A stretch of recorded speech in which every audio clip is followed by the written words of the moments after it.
Okey, so kita tengok pada 1.2 penyiasatan saintifik.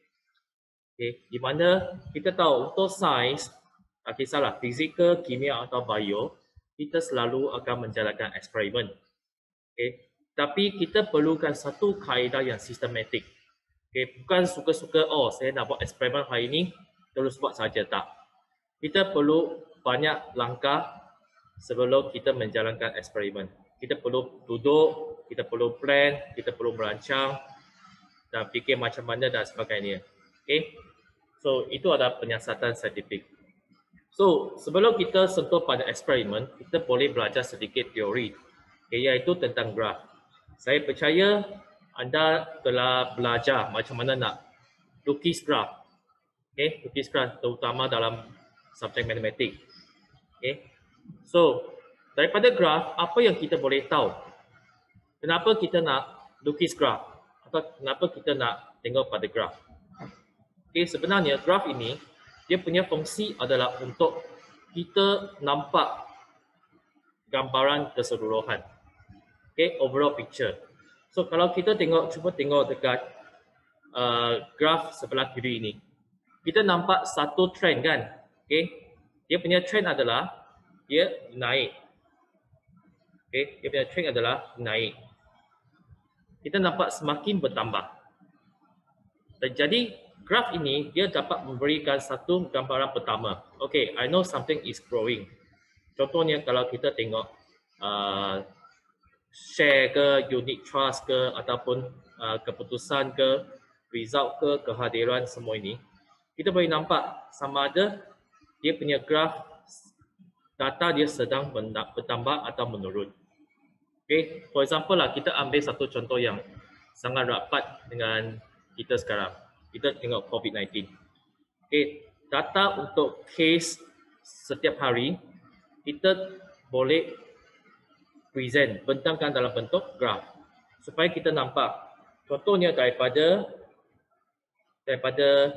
bulan Januari hingga Februari. Okay, so kita nampaklah setiap hari dia semakin macam mana.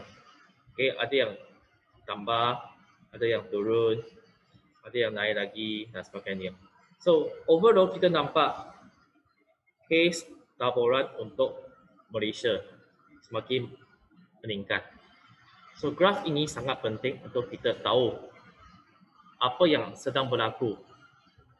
Okay, apa yang sedang berlaku. So, kita dapat menentukan hubungan. Okay, saya nak beri perhatian kepada perkataan hubungan. Okay, relationship antara dua kuantiti fizik. Okay, di mana kita akan labelkan paksi X dan juga paksi Y. So, contohnya kalau untuk case laporan data bagi COVID-19 kan. So, untuk paksi X kita akan label sebagai tahun ataupun masa kan. Untuk paksi Y kita akan label sebagai bilangan case. So, kita dapat tengok apabila masa semakin panjang, so bilangan case akan macam mana? Semakin tinggi ke semakin rendah? Okay, itu adalah hubungan. Okay, hubungan antara dua kuantiti fizik ini. So, sebenarnya dalam fizik kita ada berapa jenis hubungan? Okay, berapa jenis hubungan? Okay, dan daripada buku teks kita nampak ada berapa bentuk graf lah. Okay, so graf yang pertama, apa yang special dengan ciri-ciri dia? Okay, pertama kita nampak dia adalah garis lurus. Okay, dia adalah straight line. Lepas tu dia sentuh pada asalan. Okay, 00, titik 00. Lepas tu kecerunan. Okay, faham tak apa itu kecerunan? Kalau masih ingat apa itu kecerunan, dia ada formula kan? Okay, sebelum itu kita buat ulang kaji sikit tentang kecerunan ya.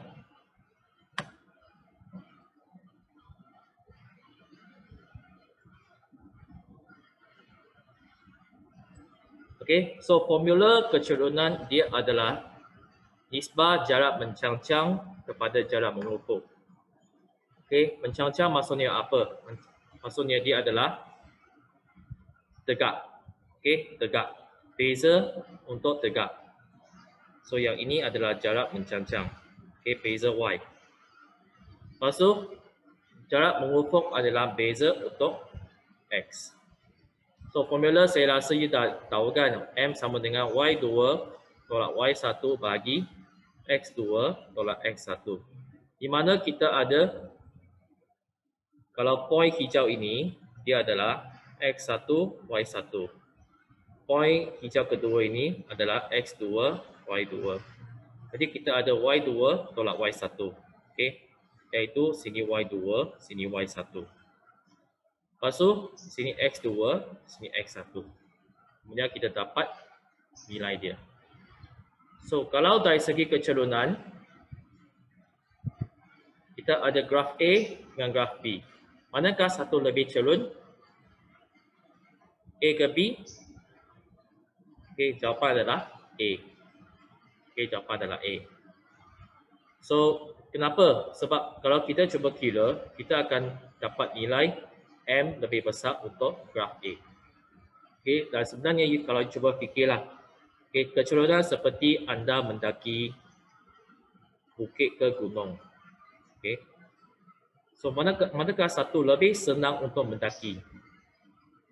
A ke B? B lebih senang kan? So B dia kurang cerun. Dan A lebih susah untuk mendaki, jadi dia lebih curam atau lebih cerun. Okey.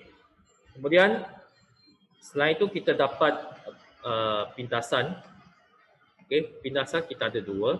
Satu adalah pintasan X, satu adalah pintasan Y. Di mana pintasan X dia akan sentuh pada paksi X. Okey, sentuh pada paksi X. Dan pintasan Y dia akan sentuh pada paksi Y. Jadi cara yang lain untuk kira kecerunan adalah, okey, ini formula dia salah sikit lah. Okey, sepatutnya dia adalah negatif pintasan Y bagi pintasan X. Okey, katakanlah ini adalah 4. Sini adalah 2. So kecerunan adalah M sama dengan negatif 4 bagi 2. So, kita dapat negatif 2. Okey, negatif maksudnya dia adalah turun. Okey, kalau M adalah negatif maksudnya graf akan turun. Kalau M positif maksudnya dia sedang menaik. Okey, so daripada nilai M kita dapat tahu sama ada graf itu sedang naik atau turun. Jadi kalau COVID-19 punya graf, kita harap dia akan turun kan? Okey, dia akan turun. So sekarang kalau you ada cuba tengok dia punya analisis kita punya nilai out tu cubalah rendahkan kurang daripada 1 supaya dia akan semakin turun. Okey, ataupun semakin meningkat dengan perlahan. Jadi dia tidak tambah dengan banyak. Dia akan cuba flatten the curve. Okay, flatten the curve. Okay, so ini ada sedikit ulang kaji untuk kecerunan. Okay, kembali kepada kita punya slide. Okay. Okay, so untuk graf yang pertama, kita nampak dia mula daripada 0, 0. Okay, 0, 0. And then, dia adalah satu garis yang lurus. Okay, garis yang lurus. So, kita panggil graf ini adalah berkadar terus. Okay, keyword adalah berkadar terus. Okay, maksudnya, kalau X bertambah, Y bertambah. Okay, X bertambah, Y bertambah. Tapi kalau X kosong, Y pun kosong. Okay, itu maksud dia. So, berkadar terus maksudnya 2. X bertambah, Y akan bertambah juga. Kedua, kalau X kosong, Y pun kosong. Okay, itulah sebab mereka jumpa pada tempat yang sama. Okay, iaitu titik asal. Okay, titik asal. So, persamaan garis lurus, okay, biasanya kita ada persamaan umum Y sama dengan MX tambah C. Di mana M adalah kecerunan dan C adalah pintasan Y. Okey. Ini untuk persamaan garis lurus. Garis lurus. Jadi you tengok M ini kita boleh kira lah Y2 tolak Y1 bagi X2 tolak X1. Jadi C nampak graf ini sentuh pada kosong. So C ini akan menjadi kosong. Oleh itu kita dapat Y sama dengan MX. Okey, Y sama MX. Ini untuk graf Y berkadar terus dengan X. Okey, so ini adalah bentuk pertama. Okey.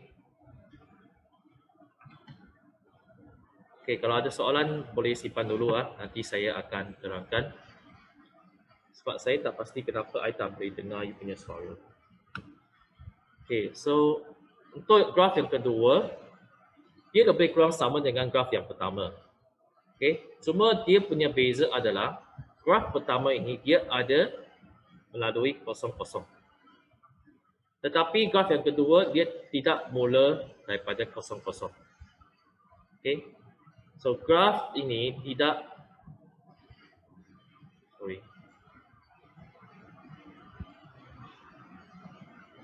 graf ini tidak melalui asalan. Okey. So dia tidak melalui asalan ini. Okay. So kita namakan dia punya hubungan bertambah secara linear. Okay. Linear maksudnya straight, lurus. Y bertambah secara linear dengan X. Okay. Lepas tu sama juga persamaan garis lurus pintasan Y ada. Sini ada C. Okay. So Y sama dengan MX tambah C. Beza dengan graf yang pertama, C itu adalah kosong. Yang ini C bukan kosong. Okey, C bukan kosong. So ini namakan sebagai bertambah secara linear. Okey, ini adalah bentuk kedua. Okey, bentuk ketiga. Okey, nampak tak? Garis lurus ini tidak melalui asalan. Dan kita nampak beza dengan graf 2. Graf kedua dia naik. Okey, dia naik. Tetapi untuk graf yang ketiga dia turun. Okey, dia berkurang. Tengok dia punya trend berkurang. So kecerunan yang negatif. Okey. So kalau dia kurang kita namakan sebagai berkurang secara linear. Okey, Y berkurang secara linear dengan X. Jadi bila kita cuba kirakan kecerunan, kita akan dapat M adalah negatif. Okey, negatif. Sama juga persamaan adalah Y sama dengan MX tambah C, cuma M ini akan dapat nilai dia negatif. Okey, so ini adalah bentuk ketiga. Lebih kurang sama dengan kedua, cuma satu bertambah, satu berkurang. Okey, dan akhir sekali, kita ada graf yang keempat, iaitu graf lengkung. Okey, dia bukan graf yang straight line, bukan graf garis lurus. So yang ini garis melengkung melalui asalan. Okey, melalui asalan dan mempunyai kecerunan positif. So kecerunan maksudnya dia masih bertambah. Okey, nampak dia masih bertambah. Cuma beza graf A dengan graf B adalah untuk graf A dia mula-mula bertambah dengan sangat cepat. Okey, sangat cepat sebab dia cerun. Kecerunan di sini sangat tinggi. Ayo bayangkan you cuba mendaki gunung di sini. Okey, bahagian sini dia agak susah sikit. Bahagian yang susah untuk mendaki, maksudnya dia M sangat tinggi. Okey, M sangat tinggi. Kemudian nampak tak dia semakin flat. Semakin flat. Semakin menjadi rata kan. Jadi bila dah menjadi senang, maksudnya dia punya M semakin rendah. Okey, tetapi masih positif sebab dia sedang bertambah. Untuk B, dia lain sikit. B mula-mula senang sangat. Okey, nak mendaki senang sangat. Tetapi bila dia di bahagian akhir, dia semakin cerun. Nampak tak? Semakin cerun, so dia semakin susah. So di bahagian sini dia tambah dengan sangat cepat. So untuk tafsiran graf ini kita hanya cakap y bertambah dengan x. Okey, y bertambah dengan x sahaja. Tak payah cakap dia bertambah secara apa. Okey, bertambah dengan x sahaja. Tadi y bertambah secara linear. Okey, bertambah secara linear.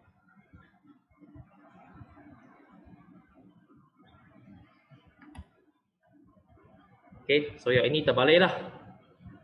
So kita ada kecenderungan negatif. Nampak kedua-dua graf dia sedang turun. Cuma satu turun dengan macam mana? Okey, untuk A ini dia mula-mula turun dengan perlahan. Tapi lepas tu turun dengan lebih cepat. Okey, so at first very slow. Tiba-tiba dia akan turun dengan cepat. You bayangkan macam you main roller coaster ke apa, mula-mula turun dia okey, tiba-tiba dia akan terjun ke bawah dengan cepat. Untuk yang B, macam you main gelongsor kan. Okey, turun dengan cepat, akhirnya dia akan berhenti. Dia berhenti kat sini. Kedua-dua graf dia kita tafsirkan sebagai y berkurang dengan x. Okey, y berkurang dengan x. Okey. Tapi 4 dengan 5 biasanya kita tak berapa fokus sangatlah. Kita akan lebih fokus pada graf yang ke-6. Okey, graf yang ke-6. Okey. Iaitu you nampak tak di sini dia tak sentuh. Okey, dia tak sentuh pada paksi y, dia tak akan sentuh pada paksi x. Okey. Dia tak sentuh paksi y, tak sentuh paksi x. Okey. So, ini pun melengkung juga. Tetapi kecenderungan dia negatif. Maksudnya dia berkurang. Tapi dia tidak memintas paksi. Okay. That means no matter how you extend the graph, okay, dia tak akan sentuh pada paksi x. No, okay, tak akan sentuh. Dia hanya menghampiri tetapi tidak. Okay, tidak akan sentuh pada x. Okay. So graf ini kita namakan sebagai y berkadar songsang. Okay, berkadar songsang. Okay, sebenarnya apa maksud dia? Okay, katakan saya bagi you satu data. Okay, di mana x, y. Okay, so kalau x 1, y saya bagi you 1. Kalau x 2, y 0.5. Kalau x3, y 0.3. Okey, saya tambah lagi data. Kalau x4, y 0.25. x5, y 0.2. Okey. So tak kisahlah you tambah sampai nilai x dia banyak sangat. Katakanlah saya nak 1000. Okey, 1000 saya punya nilai pun 0.001. Saya tambah lagi nilai lah, katakan 1000000. Saya punya jawapan takkan menjadi kosong. Okey.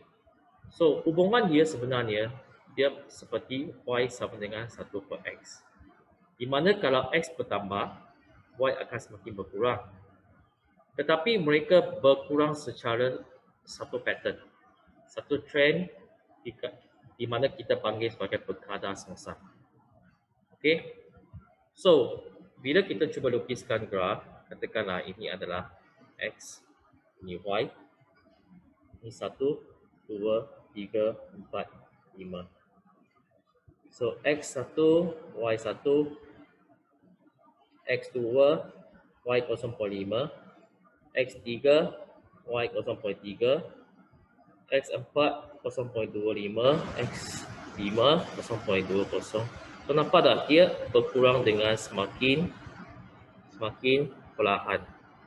Tapi dia tak akan sentuh pada paksi x. Okay, we will never touch x axis.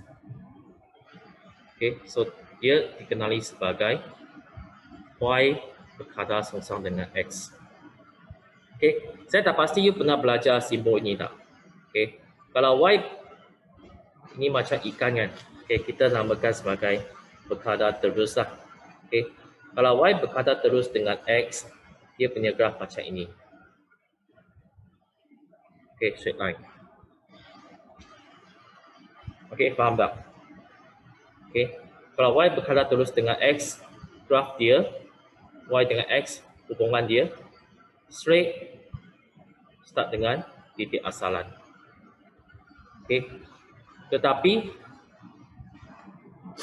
apa namanya?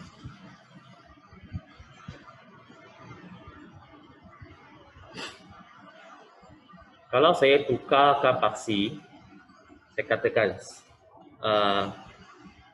A berkadar terus dengan B. So, yang paksi X adalah B. Yang paksi A adalah, paksi Y adalah A. Okay, kita ada straight line. Cuma saya ubahkan simbol saja. Okay. So, kalau berkadar songsang, okay, kalau berkadar songsang, kita akan tulis terbalik.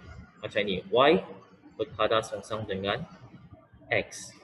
Okay. Maksudnya dia sama dengan Y berkadar terus dengan 1/X. Nampak tak? Okay, songsang maksudnya terbalik kan? Okay, atas bawah terbalik. So, 1/X. Okay. Kalau saya nak lukiskan graf 1/X dengan Y, nampak tak? Yang ini dia sebenarnya berkadar terus kan? Saya sebutkan sebagai Y berkadar terus dengan 1/X. Okay, Y berkadar terus dengan 1/X. Okay, so untuk graf Y melawan 1/X, dia sebenarnya adalah straight line. Nampak tak? So dua graf ini, kiri kanan ini, mereka sama masuk. Cuma beza dia, satu label sebagai X, satu lagi 1/X. Okay. Okay ya. So, kenapa graf ini agak special sikit? Okay. Okay, cikgu nak tanya kawan. Kalau Y dengan 1/X ah. Okay.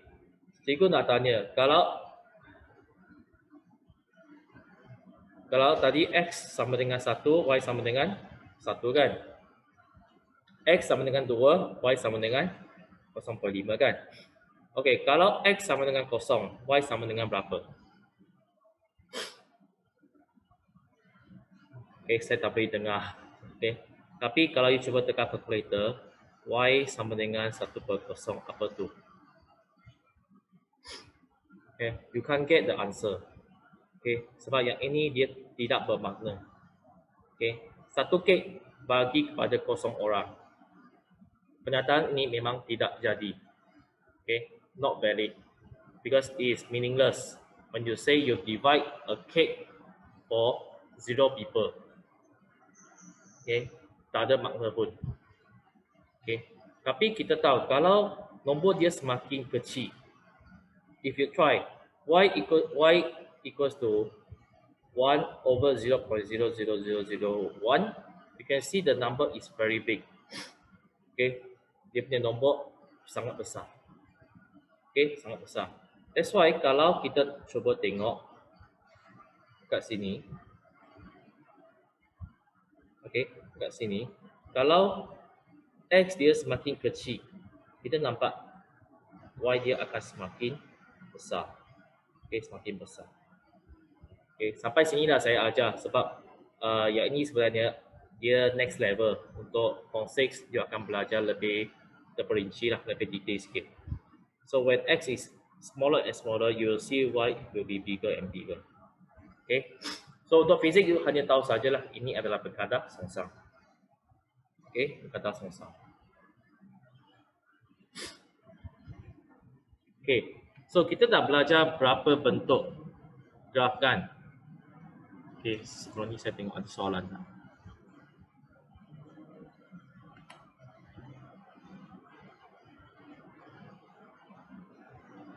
Okay, tak ada soalan tak?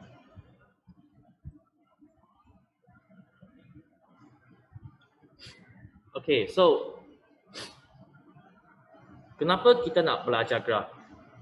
Secara amnya, terdapat 5 perkara yang penting dalam analisis graf. Okay. Yang pertama tadi kita dah sebut, kita dapat menyatakan hubungan antara dua pemboleh ubah.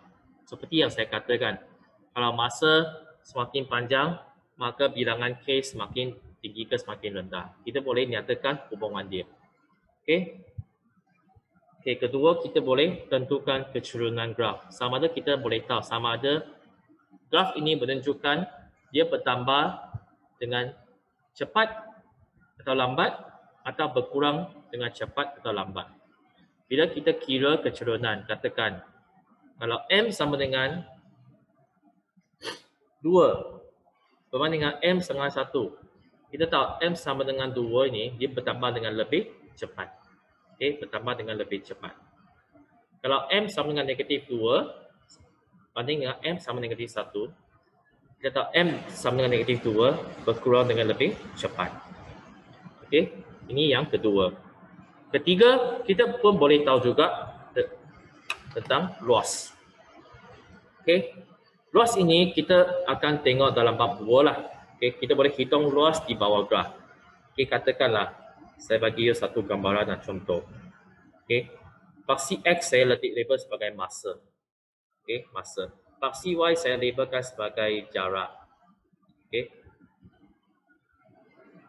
Sorry, bukan jarak. Saya labelkan sebagai V. Laju. Okay, laju. So, saya katalah kalau saya berjalan, okay, berjalan 10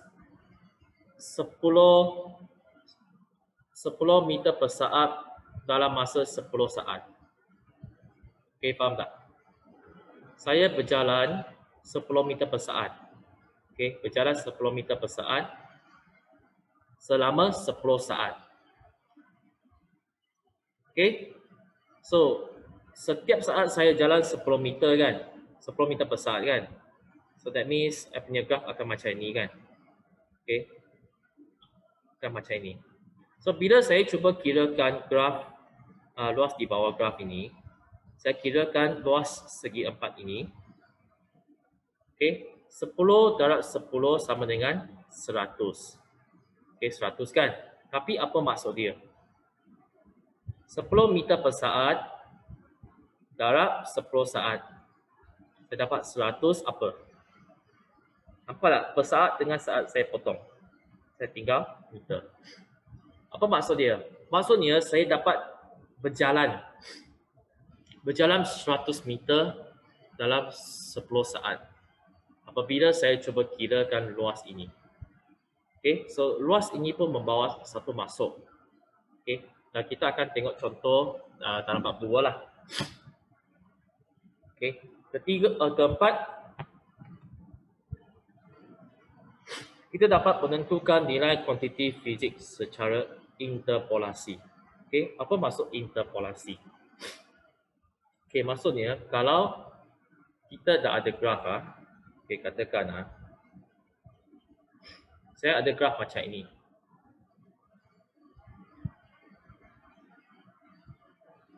Okay, saya hanya tunjukkan pattern macam ini saja. Dan graf ini adalah garis lurus. Okay, garis lurus. Okay, jadi katakanlah kalau sekarang saya ini adalah 1, 2, 3, 4, 5. Okay, so bila saya tak lukiskan graf, dan sini saya ada skala dia. Okay, katakan 10, 20, 30, 40, 50, 60, 70. So, katakan saya nak you sekarang carikan. Kalau saya nak X sama dengan 1/5, berapakah Y? Okay, berapakah Y? So, daripada graf, kita carilah mana X sama dengan 1/5. Okay, lebih kurang sini kan. So, saya buat satu garis putus ke atas sampai sentuh pada graf. Kemudian saya carikan apakah nilai Y yang sepadan dengan graf ini. Okay, so Y sebenarnya sama dengan 30. Nampak tak? Ini panggil interpolasi. That means daripada satu nilai X, saya carikan nilai yang kedua. Ataupun contoh, kalau Y sama dengan 60. Sorry, Y sama dengan 60. So, X sama dengan berapa? So, you boleh buat Y sama dengan 60. Okay, 60. Okay, sampai satu pada graf. Kemudian, buat satu garis putus. Okay, cuba baca ini berapa. Okay, mungkin X sama dengan 3.2. Ini panggil interpolasi. Okay. Dan last kali adalah ekstrapolasi. Apa maksud ekstrapolasi? Maksudnya kita boleh predict. Kita boleh lukis secara lebih jauh. Dan kita boleh buat ramalan. Katakanlah kalau kita cuba tengok graf COVID-19 lah. Katakan dia sekarang dia punya graf macam ini. Macam ini ya. So ini adalah masa. Ini adalah bilangan kes. So sekarang hari ini, katakan hari ini adalah 15 hari bulan 2. So saya boleh ramalkan, kalau trend ini berlaku, kekal berlaku bertambah macam ini. So kalau bulan 5, katakan 31 hari bulan 5, berapa kes yang ada? That's why expert mereka study hari-hari punya data, mereka cuba lukiskan graf.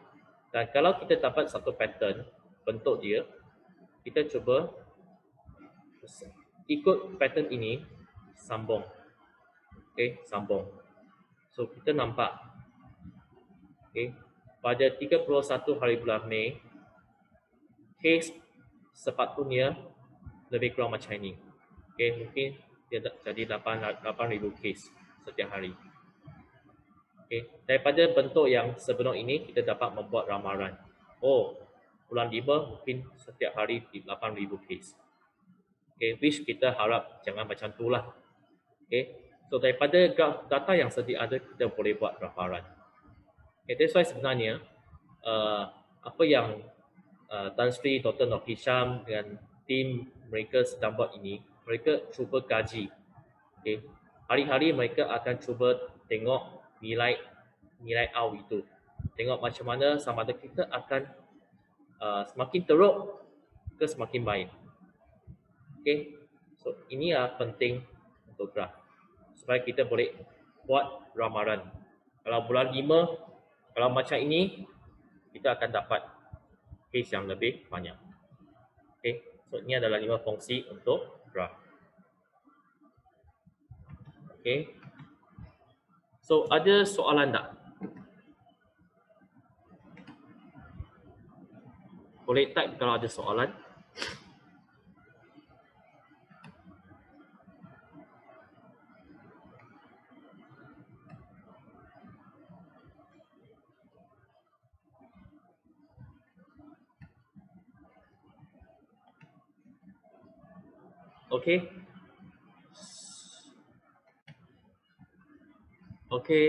Sedikit latihan. So kita tengok yang pertama. Yang pertama.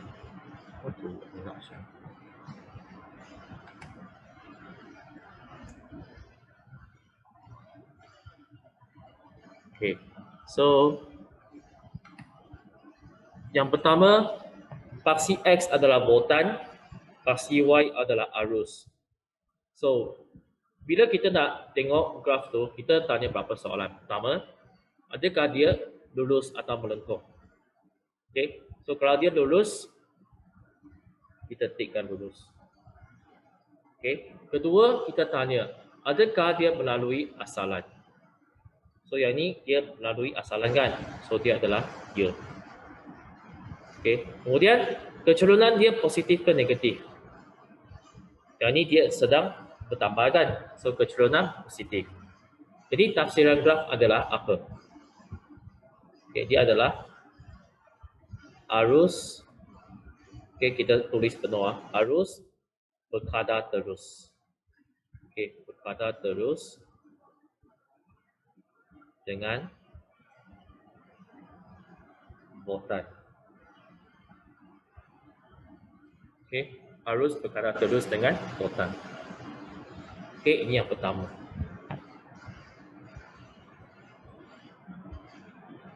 Okey. Kedua, masih sama juga arus dengan voltan. So, dia garis lurus ke melengkung? Dia nampak dia adalah melengkung. Okey. Melalui asalan ke tak? Okay, dia melalui asalan. Ya. Kecenderungannya positif ke negatif? Dia sedang bertambah ke berkurang? Dia sedang bertambah kan? So, dia adalah positif. So, tafsiran graf ini adalah arus bertambah dengan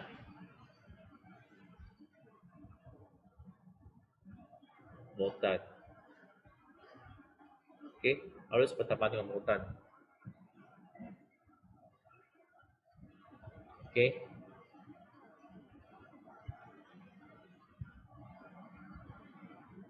Okey ya. Okey, next. Okey, yang ketiga.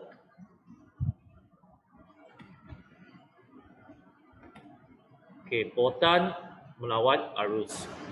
So, dia garis lurus ke lengkung? Okey, dia adalah garis lurus. Melalui asalan ke tidak? Okey, dia tidak. Dia tidak melalui asalan. Sebab dia mula dengan satu pintasan. Okey, kecenderungan positif ke negatif? Dia adalah negatif.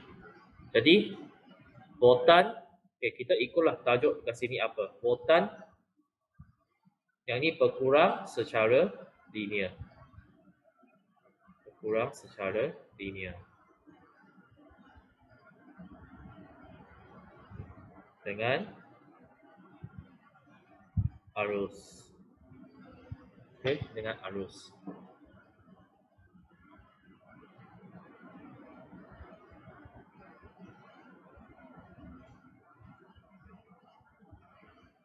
Okey ya.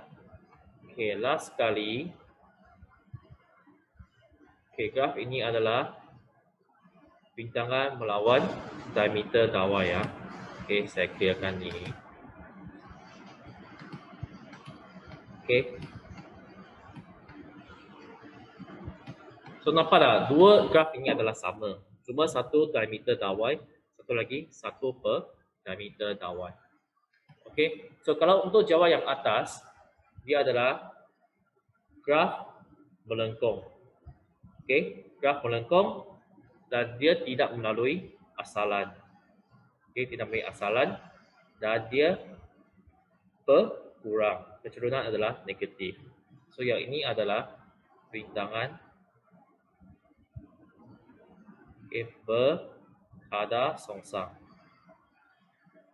Songsang dengan diameter dawai.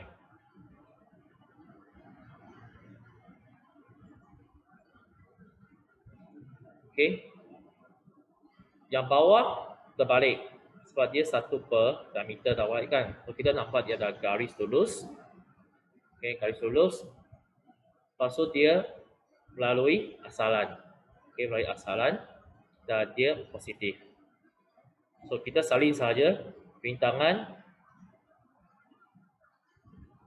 berkadar terus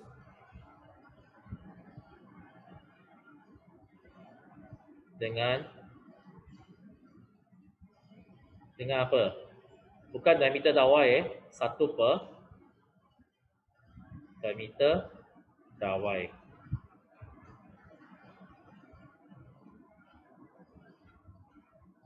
Okey.